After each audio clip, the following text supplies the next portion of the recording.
Alors, le Pi Network, on est clairement à un moment charnière. Et il y a une question qui est vraiment sur toutes les lèvres, celle que tout le monde se pose. À quand le lancement du mainnet ouvert? C'est la grande question. Aujourd'hui, on va plonger ensemble au cœur des toutes dernières infos pour essayer d'assembler les pièces de ce puzzle. Oui, cette question, elle est partout. Elle alimente les discussions, les espoirs, parfois même une certaine impatience dans la communauté. Mais pour y répondre, on ne va pas se lancer dans des spéculations hasardeuses. Non, ce qu'on va faire, c'est analyser les faits. On va regarder les mises à jour bien concrètes. Et surtout, la stratégie qui se cache derrière tout ça. Pour faire ça, notre parcours va se dérouler en 5 points. D'abord, on va parler du concret, les domaines Pi. Ensuite, on plonge dans la technique avec le protocole V323. Après ça, on va s'attaquer au gros morceau, la fameuse prédiction de 2026. Puis, on décryptera la philosophie de Pi, le GCV, et on terminera sur le rôle essentiel de chaque pionnier dans cette aventure. Allez, on commence par la base, par les fondations. Le truc le plus récent, le plus tangible qu'on ait vu arriver, ce sont les domaines Pi. Et attention, ce ne sont pas juste des adresses web comme on en connaît. Non, il faut voir ça comme les toutes premières briques de la nouvelle économie du réseau.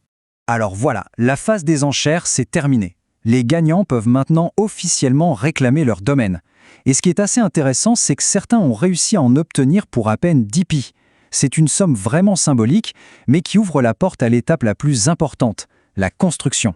Le processus, en fait, est super simple, en 3 étapes. 1. Il fallait gagner l'enchère. 2. On réclame son domaine unique en Pi. Et 3. Et c'est là que ça devient vraiment passionnant. C'est de construire son application. C'est de transformer ce simple nom en quelque chose d'utile.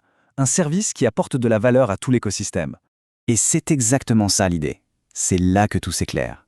Posséder un domaine Pi, ce n'est pas juste avoir une adresse web. C'est comme construire une boutique. Chaque nouvelle application, c'est une nouvelle vitrine qui s'ouvre dans cette immense galerie commerciale qui est en train de devenir l'économie Pi. Ok, donc on a les boutiques, mais pour que toutes ces boutiques fonctionnent, pour qu'elles puissent échanger des biens, des services, il faut des routes, une infrastructure solide. Et c'est là qu'on arrive au protocole 23. Pensez-y comme la future colonne vertébrale de tout le réseau. Et attention, cette mise à jour, ce n'est pas juste un petit patch, c'est une transformation radicale du réseau. On parle d'une bien meilleure scalabilité, de transactions beaucoup plus rapides et surtout du support pour les contrats intelligents complexes. Et ça change tout. Ça ouvre la porte à la DeFi, au gaming, au NFT. Bref, ça permet de créer une véritable utilité Web3. Bon, on voit bien que c'est hyper important. Alors la question qui vient tout de suite, c'est mais pourquoi est-ce que ça a été retardé? Si c'est si crucial, pourquoi attendre? Eh bien la réponse, elle n'est pas technique. Elle est purement stratégique. La Core Team a choisi une approche, disons, à contre-courant. En fait, c'est une stratégie complètement différente de ce qu'on voit d'habitude. L'approche classique, c'est quoi? On construit d'abord l'autoroute, puis on attend que les gens construisent des villes et des magasins à côté. L'approche de Pi Network, c'est l'inverse. On construit d'abord les boutiques, les applications, on crée de l'activité, de la demande, et ensuite on déploie la super autoroute, le protocole V3, pour que tout ce trafic puisse circuler de manière fluide. C'est une logique d'utilité d'abord.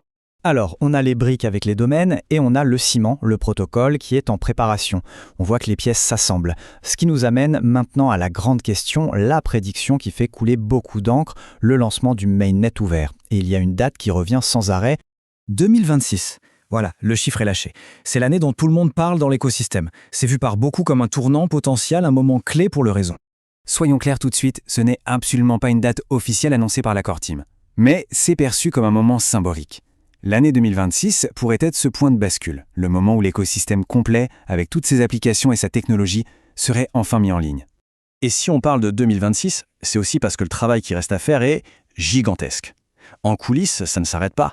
Il faut distribuer les récompenses aux validateurs, KYC, il faut tester l'échange décentralisé, le DEX, et son moteur de liquidité, l'AMM, et surtout, il y a la migration de plus de 350 000 nœuds vers le mainnet. C'est une opération technique d'une complexité et d'une ampleur incroyable. Bon, on a beaucoup parlé du quand, mais il y a une autre question tout aussi importante, le comment. Comment Pi Network compte-t-il construire une valeur qui dure, une valeur qui ne soit pas juste de la spéculation à court terme? C'est ça, toute la philosophie du projet. Et là, on touche au cœur du réacteur de Pi. C'est sans doute ce qui le différencie de la plupart des autres projets crypto. La philosophie est claire, établir une utilité réelle, une économie interne robuste, avant de se préoccuper du prix sur les plateformes d'échange externes. La valeur doit venir de ce qu'on peut faire avec le Pi, pas de ce qu'on peut en espérer sur un marché. C'est exactement dans cette logique qu'il faut comprendre le fameux GCV, la valeur de consensus global. L'idée derrière, ce n'est pas de se mettre d'accord sur un prix pour aller le vendre demain. Non, le but c'est de créer une base stable pour l'économie interne. C'est de se dire, ok, entre nous, dans notre écosystème, voilà la valeur qu'on accorde à nos échanges. C'est de bâtir la confiance de l'intérieur. Mais Évidemment, pour que tout ça fonctionne, il faut que chacun joue son rôle. Ce n'est pas que le travail de la core team. Alors, regardons un peu plus en détail cette répartition des tâches. Qui fait quoi exactement entre la core team et la communauté des pionniers? C'est assez simple en fait. D'un côté, on a la core team. Leur job, c'est de construire l'infrastructure technique. Le protocole V323, le DEX, la gestion des nœuds, c'est eux. C'est le moteur. Et de l'autre, il y a les pionniers. Leur rôle, c'est de construire l'économie. Ça passe par le minage quotidien, bien sûr, mais surtout par l'intégration de commerçants, la promotion du GCV et la création d'applications. L'un ne va pas sans l'autre. C'est un travail d'équipe. Et tout ça, finalement, nous amène à une question de fond. Pi Network, ce n'est pas juste un projet qu'on observe de loin, c'est une construction collective.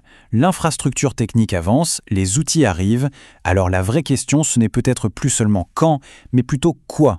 Quel sera le rôle de chacun dans cette nouvelle économie qui se dessine? C'est une question à méditer, car la réponse déterminera l'avenir du réseau.